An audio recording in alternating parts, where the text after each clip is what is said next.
মাছগুলো যদি একটু সাইজে মোটা হয় বা তার থেকে একটু বেশি মোটা লাগছে মনে হয়, তখন তোমরা কি করবে, মাঝখানটা কেটে দিয়ে তার উপরে তোমরা বেবিকর্নগুলোকে এরকম ত্রিকোণাকৃতি সাইজ করে কেটে নেবে। তারপরে কি করবে, কিছুই না, কিছু রুটিনের মশলা আমি দেব,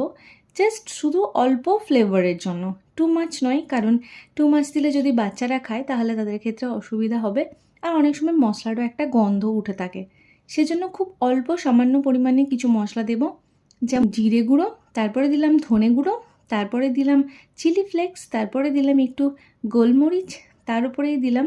তোমার একটুখানি ওই কী বলে ওটা, ভিনেগার, তারপর দিলাম সয়া সস, আর কিছুই না। লবণটা আমি এখানে স্কিপ করে গেছি, তোমরা কিন্তু সেটা করবে না, এখানে একটু লবণও দিয়ে দেবে, তাতে ফ্লেভারটা খুব ভালো হবে আর প্রত্যেকটার মধ্যে লবণটাও ঢুকে যাবে। তো এখানে আমি দেখো কর্নফ্লাওয়ার দিয়ে দিচ্ছি, যতটা দেওয়া যাবে কর্নফ্লাওয়ার ততটা দিয়েই